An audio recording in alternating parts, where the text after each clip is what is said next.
بسم اللہ الرحمن الرحیم اللہم صلی علی سیدنا و مولانا محمد وبارک وسلم صلاۃ والسلام علیک یا رسول اللہ صلی اللہ علیہ وسلم۔ بھائی کل ہم نے دلالت لفظیہ اور غیر لفظیہ قسم پڑھی تھیں۔ یہ دلالت کی دونوں قسمیں تھیں، آپ نے ان کو سنا اور میں سمجھتا ہوں کہ آپ نے اس کو سمجھا بھی ہوگا۔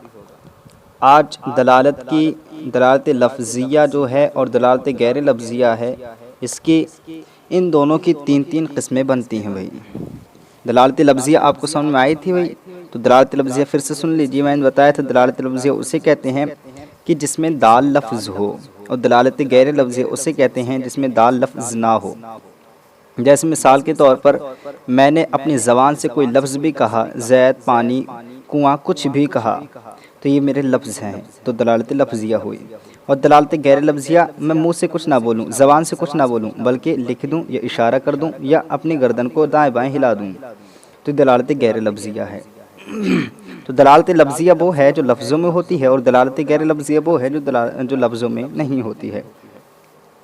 پھر دلالت لفظیہ اور غیر لفظیہ میں سے ہر ایک کی تین قسمیں بنتی ہیں، ایک بصریہ، ایک طبعیہ اور ایک عقلیہ۔ ایک دلالت بصریہ یعنی دلالت لفظیہ بصریہ، ایک دلالت لفظیہ طبعیہ، ایک دلالت لفظیہ عقلیہ۔ یہ دلالت لفظیہ کی بھی تین قسمیں ہیں، اور یوں ہی دلالت غیر لفظیہ کی بھی تین قسمیں ہیں۔ تو دلالت لفظیہ کی کتنی قسمیں ہوئی بھائی؟ تین، بصریہ، طبعیہ، عقلیہ۔ اور دلالت غیر لفظیہ کی بھی کتنی قسمیں ہوئیں؟ تین، بصریہ، طبعیہ، عقلیہ۔ یعنی جو دلالت لفظیہ کی تین قسمیں بنی ہیں وہی سیم ٹو سیم دلالت غیر لفظیہ کی تین قسمیں بنی ہیں۔ دلالت لفظیہ کی تین قسمیں کیا بنی؟ بصریہ، طبعیہ، عقلیہ۔ ایسے دلالت غیر لفظیہ کی بھی تین قسمیں کیا بنی؟ بصریہ، طبعیہ، عقلیہ۔ تو دلالت لفظیہ کی بھی تین قسمیں ہیں، بصریہ، طبعیہ، عقلیہ، اور دلالت غیر لفظیہ کی بھی تین قسمیں، بصریہ، طبعیہ، عقلیہ۔ اب سنیے بھائی، دلالت لفظیہ بصریہ اسے کہتے ہیں۔ دلالت لفظیہ، آپ ایک بات کو پہلے سمجھیں۔ دلالت کا معنی کہ ایک چیز سے دوسری چیز معلوم ہو، اور لفظیہ کا معنی جو لفظوں میں ہو۔ جیسے میں نے زید کہا تو زید نے دلالت کی ذات زید پر، تو یہ دلالت ہوئی، اور یہ لفظوں میں بولا اس لیے لفظیہ ہوئی۔ اور وضع کے اعتبار سے ہے، کیونکہ کسی نام کو وضع کیا گیا ہے۔ وضع کا مطلب جو ہم نے وضع کیا گیا ہو۔ اب زید کا نام اس کے ماں باپ نے اس کے لیے وضع کیا ہے نہیں کیا ہے؟ اس کے ماں باپ نے تو اس کا نام رکھا ہے زید، تو یہ بصریہ بھی ہو گئی۔ تو دلالت لفظیہ بھی ہوئی اور دلالت لفظیہ کے ساتھ یہ بصریہ بھی ہو گئی۔ اور دلالت لفظیہ طبعیہ، تو دلالت لفظیہ بصریہ کیا ہوئی؟ جس میں وضع کا دخل ہو، یعنی وہ دلالت جو لفظوں میں ہو اور اس میں مدلول کیسا ہو، یعنی جس پر یہ دلالت ہو رہی ہے، یہ جو ان لفظوں کی جو دلالت ہو رہی ہے، یہ جو ہم نے دلالت کی ہے، یہ وضع کے اعتبار سے ہو۔ تو دال لفظ ہے، دال کیا ہے؟ ہمارا لفظ۔ دال بھائی یاد رکھو پہلے لفظ کو کہتے ہیں، مثلا میں نے کہا زید، تو زید جو ہے یہ ہے دال، اور جس پر اس نے جا کے دلالت کی، اب یہ دلالت زید کر رہا ہے ذات زید پر، یعنی جس کے لیے یہ بولا گیا ہے، جس کے لیے یہ بولا گیا ہے وہ ہے مدلول۔ تو دال اسے کہتے ہیں جو دلالت کرتا ہے، مدلول جس پر دلالت کی جاتی ہے۔ بھائی اچھے سے سمجھیں، تو دال اپنے مدلول پر واضع کی وضع کی وجہ سے دلالت کر رہی ہے۔ تو یہاں پر آپ دیکھ رہے ہیں کہ دلالت لفظیہ بصریہ، میں نے آپ کو بتایا دلالت لفظیہ بصریہ وہ ہے جس میں دال لفظ ہو، دال کیا ہو؟ لفظ ہو، دال کیا ہو؟ لفظ ہو، کیونکہ لفظیہ اس لیے لفظ ہو۔ اور یہ دال ہو کس اعتبار سے، یعنی مدلول پر کیسے دلالت کرتا ہو؟ تو مدلول پر وضع کی وضع کی وجہ سے، یعنی اس میں وضع کا دخل ہوگا۔ وضع کا یعنی ہم نے اس کو مقرر کیا ہے، ہم نے اس کو مقرر کیا ہے۔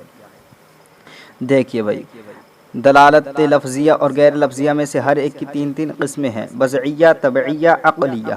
یوں دلالت کی کل 6 قسمیں ہوئیں جو درج ذیل ہیں۔ دلالت کیوں بھائی 6 قسمیں ہوں گی نا، ایک دلالت لفظیہ کی 3 قسمیں، دلالت غیر لفظیہ کی 3 قسمیں، 6 ہو گئیں۔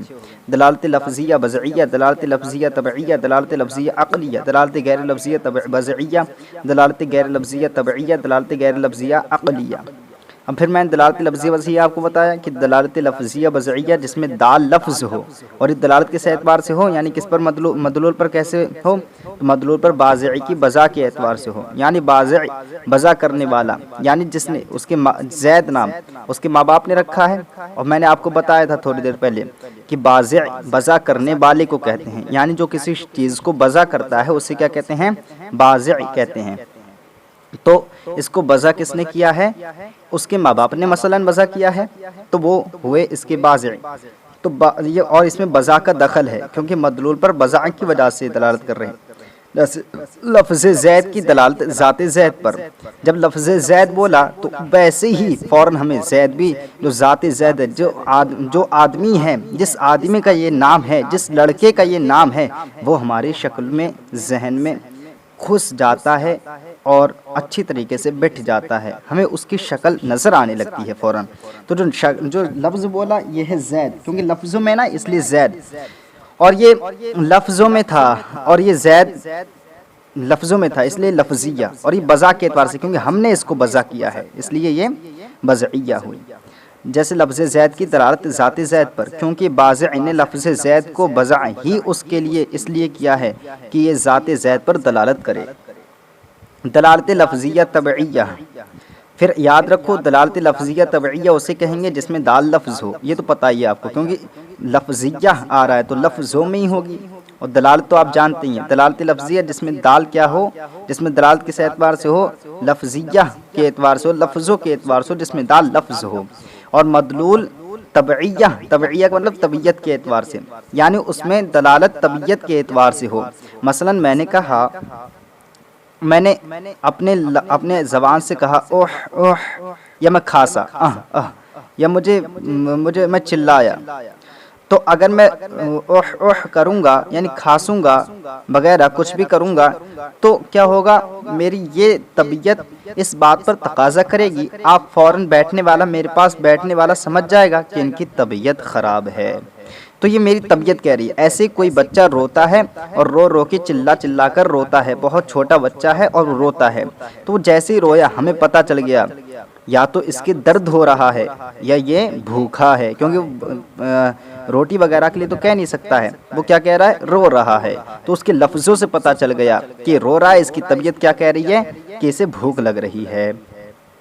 تو دلالت لفظیہ طبعیہ جس میں دال لفظ ہوگا اور اس میں دلالت مدلول طبیعت کے اعتبار سے ہوگی، یعنی طبیعت چاہے گی، طبیعت کہے گی اب تو رو، تجھے بھوک لگنے لگی، طبیعت کہے گی اب کھانس، تیری طبیعت خراب ہو گئی۔ دیکھیے دلالت لفظیہ طبعیہ وہ دلالت لفظیہ جس میں دال اپنے مدلول پر طبیعت کے چاہنے کی وجہ سے دلالت کرے، جیسے لفظ اوہ اوہ کی دلالت سینے کے درد پر، کیونکہ درد کے وقت طبیعت عموماً اس قسم کے الفاظ نکالنے پر مجبور ہوتی ہے، اس دلالت میں اوہ اوہ دال اور سینے کا درد مدلول ہے۔ دلالت لفظیہ عقلیہ، بھائی سمجھ میں بھی آ رہی بات، اگر سمجھ میں نہ آتی ہو تو فوراً پھر سے بتا دینا۔ دلالت لفظیہ عقلیہ، اب اس میں کیا، یعنی دال لفظ ہو وہی رکھیں گے کیونکہ دال لفظ ہوگا نا، کیونکہ دال لفظ ہوگا، اور اس میں دلالت کس اعتبار سے ہوگی، عقل کے اعتبار سے ہوگی۔ عقل کی تو سب میں ہی پائی جا رہی، لیکن اس میں یہ ہے کہ نہ دلالت لفظیہ بزعیہ ہوگی نہ دلالت لفظیہ طبعیہ ہوگی۔ جب یہ دونوں نہیں پائے جائیں گے اور جہاں پر ان دونوں کے علاوہ کوئی چیز پائی جائے تو وہ وہاں پر عقل کے اعتبار سے ہوتی ہے۔ جیسے کوئی دیوار کے پیچھے سے بولا لفظ دیز، کیا بولا، لفظ دیز، تو ہم یہ دیکھو لفظ دیز جو بولا ہے یعنی زید کا الٹا جو بولا ہے لفظ دیز، تو لفظوں میں ہی تو بولا ہوگا، کوئی دیوار کے پیچھے سے بول رہا ہے تو وہ لفظوں میں ہی تو بولا ہے، اس نے اب لفظوں میں بولا، لفظوں میں بولا، اب ہماری عقل کیا ارادہ کرے گی کہ دیوار کے پیچھے کوئی ہے، دیوار کے پیچھے کوئی ہے، ہمیں پتہ چل گیا فوراً کہ ہاں دیوار کے پیچھے لگ رہا ہے، کیونکہ عقل بتا رہی ہے، ہماری عقل کہہ رہی ہے دیوار کے پیچھے کوئی ہے، اس وجہ سے عقل بتا رہی ہے اس لیے عقلیہ ہوئی۔ تو دلالت لفظوں میں ہی، لفظوں میں تھی اس لیے لفظیہ، اور عقلیہ ہے تو عقل میں۔ اب آپ کے ذہن میں ایک اشکال آئے گا، اشکال وارد ہوگا، یہاں پر لفظ دیز زید کا الٹا بولا، زید ہی بول دیتے تو بھائی یاد رکھو اگر وہ زید بول دیتے، اگر وہ زید بول دیتے تو یہاں پر دو بزا داخل ہو جاتی، یہاں پر دو دلالتیں پائی جاتی، دو دلالتیں پائی جاتی ہیں بھائی. ایک کیا دلالت؟ ایک تو دلالت عقلیہ کی دیوار کے پیچھے کوئی ہے، اور دوسرا زید کسی نے بولا تو زید آپ کی کسی نہ کسی دوست کا نام ہوگا، اور جب اس کا نام ہوگا تو یہاں پر اور اس کا جب نام ہوگا زید تو اس کے ماں باپ نے اس کو بضع کیا ہے، اور جب اس کے ماں باپ نے بضع کیا ہے تو یہ مطلب پتہ چلا یہ بضعیہ ہے. تو دلالت لفظیہ عقلیہ کے ساتھ ساتھ دلالت لفظیہ بضعیہ بھی پالی گئی، اس لیے دلالت لفظیہ عقلیہ کہا صرف دیز بول کر کے. بات سمجھ میں آ گئی؟ دیکھیے وہ دلالت لفظیہ جس میں دال اپنے مدلول پر محض معنی صرف اپنے مدلول پر صرف عقل کے چاہنے کی وجہ سے دلالت کرے، اور اس میں بضع اور طبیعت کا دخل نہ ہو. یہاں پر نہ بضع کا دخل ہوگا اور نہ ہی طبیعت. بضع جس کو بضع کیا ہو، طبیعت جو تقاضے سے ہو دخل نہ ہو. جیسے دیوار کے پیچھے سے سنائی دیے جانے والے لفظ دیز کی دلالت بولنے والے کے وجود پر پتہ چلا کہ دیوار کے پیچھے کوئی ہے. اس مثال میں لفظ دیز دال اور بولنے والے کا وجود مدلول ہے. اب یہاں پر بتا رہے ہیں فائدہ. لفظ دیز کی قید اس وجہ سے لگائی اگر لفظ موضوع بولا جاتا، یعنی اگر زید بولا جاتا، لفظ موضوع یعنی بضع کیا گیا اور جس کو زید بولا جاتا تو دو دلالتیں اکٹھی ہو جاتی. ایک کیا؟ دلالت عقلیہ، اور ایک دوسری دلالت بضعیہ. اس لیے لفظ دیز ذکر کر کے اس بات کو واضح کیا کہ یہ دلالت صرف دلالت لفظیہ عقلیہ ہے. نیز دیوار کے پیچھے کی قید اس وجہ سے لگائی اگر سامنے ہو تو دلالت نہیں رہے گی بلکہ مشاہدہ ہو جائے گا. اب بھئی اس نے دیوار کے پیچھے سے بولا، یہاں پر انہوں نے یہ نہیں کہا کہ سامنے آ کر بولا. اگر سامنے آ کر بولے گا تو دلالت رہے گی کہاں؟ دلالت تو اسے کہتے ہیں ایک چیز کے جاننے سے دوسری چیز کا پتہ چلے. اور اگر وہ دیز سامنے ہی بولے گا تو اسی کی وجہ سے تو دیز کے وجہ سے تو اس آدمی کا پتہ چل رہا تھا، اور وہ سامنے آ جائے تو وہ دلالتی کہاں؟ کیونکہ ایک چیز کے جاننے سے دوسری چیز کا پتہ ہی کہاں چلا، وہ پہلے ہی سامنے ہے. بات سمجھ میں آ رہی ہے؟ چلو بس اتنا ہی آج کا سبق رہنے دیتے ہیں، باقی انشاءاللہ تبارک و تعالی کل پڑھیں گے. اور آپ سے درخواست ہے کہ ہمارا چینل سبسکرائب کیا کریں اور لائک کیا کریں اور اپنے دوستوں کے ساتھ شیئر بھی کیا کریں، اور کامنٹ بھی بھیجا کریں تاکہ پتہ چلے کہ ہم کیسا پڑھا رہے ہیں. اور آپ بتایا کریں اگر ہماری کوئی غلطی ہو، آپ حقدار ہیں اس بات کے. السلام علیکم ورحمۃ اللہ.